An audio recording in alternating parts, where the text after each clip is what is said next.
Bonjour tout le monde, j'espère que vous allez bien. On se retrouve aujourd'hui avec notre troisième vidéo dans ma série budget. Je vais essayer de développer avec vous quelques points aujourd'hui pour vous expliquer qu'il serait peut-être intéressant de privilégier ceci à ceci.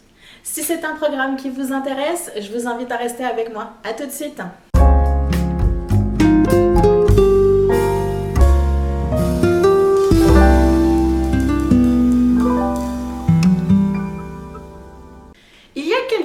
De ça, si vous m'aviez rencontré, vous m'auriez vu faire mes différents achats au quotidien avec ma petite carte bancaire. Je trouvais ça beaucoup plus pratique parce que du coup ça prend pas beaucoup de place, c'est assez pratique, pas besoin de traîner une liasse de billets avec nous et on n'a pas l'inconvénient d'avoir 3 milliards de pièces qui gling dans notre poche ou dans notre porte-monnaie. Et j'ai commencé à m'intéresser à ce vaste sujet qui est le budget, la gestion du budget, etc. Donc j'ai fait des recherches sur Pinterest, j'ai fait des recherches sur les blogs, etc. Et il y a une information qui revenait de manière régulière, à savoir essayer de privilégier principalement de l'argent vrai, à savoir des billets ou de la monnaie sonnante et trébuchante, plutôt qu'un petit bout de plastique qui est votre petite carte bancaire. La première raison qui pour moi me paraît assez évidente, c'est que lorsqu'on va dépenser avec de l'argent vrai, que l'on va sortir et que l'on va donner au monsieur ou à la madame chez qui on achète des produits, on va avoir tendance à dépenser un peu moins. Donc ça, on ne s'en rend pas forcément compte immédiatement. C'est avec le temps, on va réaliser qu'il y a une modification dans notre manière de consommer. C'est beaucoup plus impactant de voir un billet de vin partir de vos petites mimines pour aller vers le monsieur ou la madame chez qui vous achetez des produits que de simplement communiquer un petit bout de plastique et d'écrire votre code. Ça rend la transaction beaucoup plus réelle. Donc si vous êtes une petite cigale, peut-être qu'éventuellement ça pourrait être une solution de revenir à l'utilisation des espèces tout simplement pour avoir cet impact de voir quelque chose disparaître de vos mains. Ça peut éventuellement vous aider. Deuxième point important, on peut plus facilement se fixer des limites lorsqu'on utilise du cash que lorsqu'on utilise une carte bancaire.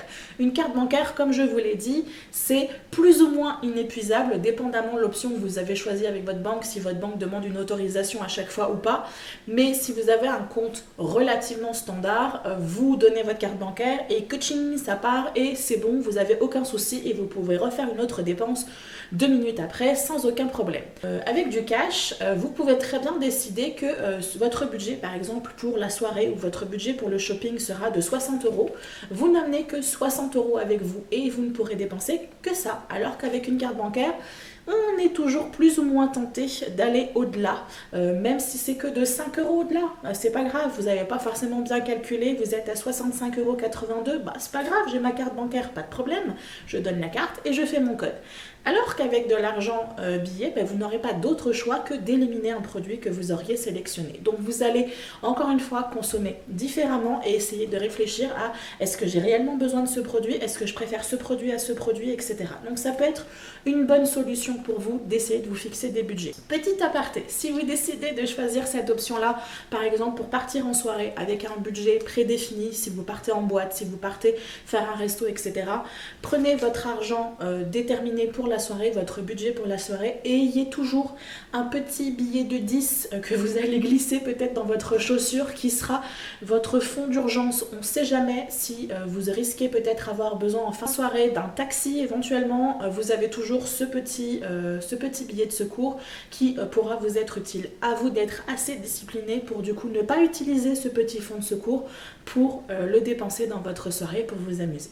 Troisième point positif à l'utilisation du cash plutôt que la carte bancaire, on a déjà un petit peu abordé le sujet dans le point précédent, c'est que l'on voit ce qu'il reste à notre disposition. Vous partez avec 60 € pour la soirée ou pour votre séance de shopping, vous avez dépensé 40 €, voire un peu plus et il vous reste de la monnaie, vous voyez concrètement l'argent qui reste à votre disposition. Donc du coup, on en revient à ce que je vous disais tout à l'heure, tout en sachant qu'il ne vous reste plus que 20 € et qu'il y a 3 produits qui vous intéressent, vous allez essayer de réfléchir à prioriser les choses que vous souhaitez réellement acheter à celles qui ne sont pas forcément nécessaires. Donc il y a une réflexion qui s'opère, un changement au niveau de votre mode de consommation qui va se mettre en place et ce qui explique que sur le long terme, vous allez dépenser un peu moins. Quelque chose qui va devenir assez machinal. Je m'en suis rendu compte personnellement au fil des années que j'ai utilisé des billets plutôt que de la carte bancaire.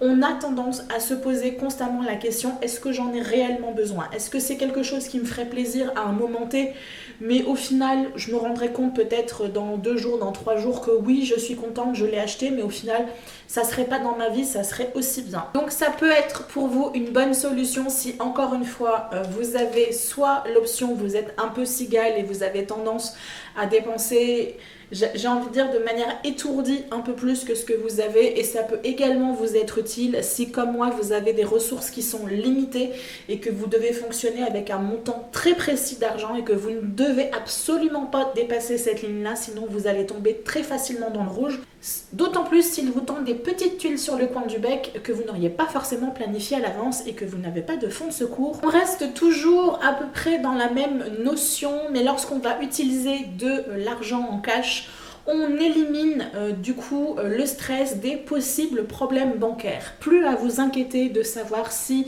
le chèque risque ou non d'être rejeté dans les 15 jours qui suivent, ou si le paiement avec votre petite carte bancaire sera accepté ou refusé. Je pense que ça a dû déjà vous arriver, d'autant plus si vous êtes dans une situation un peu compliquée financièrement, où vous tapez votre code, vous tapez valider et vous êtes dans l'attente un peu tendue de vous demander si l'information transaction validée va apparaître ou si au contraire ça va être paiement refusé. Je pense que ça a déjà dû vous arriver.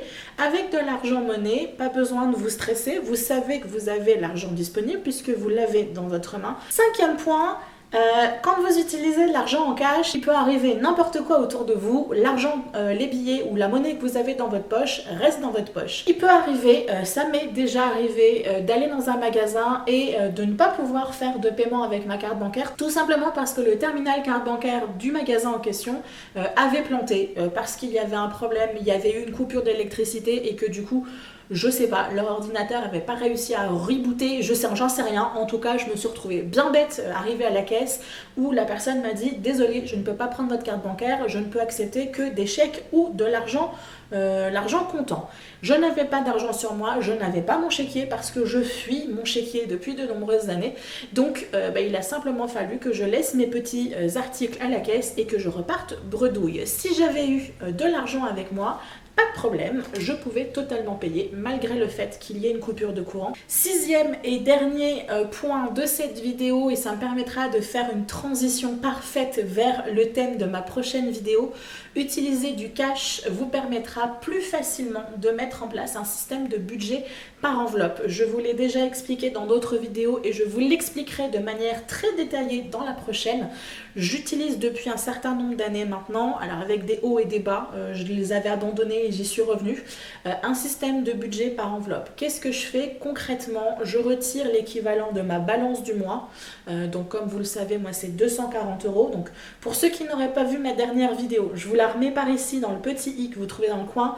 La balance du mois, c'est la différence entre vos ressources du mois et les dépenses fixes. Vous faites la soustraction des deux et vous obtenez l'argent qui reste à votre disposition pour faire vos dépenses courantes et vos dépenses occasionnelles. Donc, allez voir la vidéo si ce que je viens de vous dire ne vous parle absolument pas. Donc, comme je vous l'ai dit, moi j'ai 240 € par mois de balance du mois. Je retire cet argent-là à la banque et ensuite je vais dispatcher cet argent sur différents postes de dépenses. Donc, j'aborderai de manière très concrète les différentes catégories, etc. Mais je trouve que ça peut être une manière très intéressante de procéder pour essayer de reprendre le contrôle de votre argent. Et d'autant plus si, comme moi, vous avez tendance un peu à paniquer à l'idée de reperdre le contrôle et de vous retrouver encore une fois dans une situation compliquée. Voilà, écoutez, je ne vais pas m'éterniser plus sur le sujet. Ma vidéo était prévue qu'elle soit assez courte.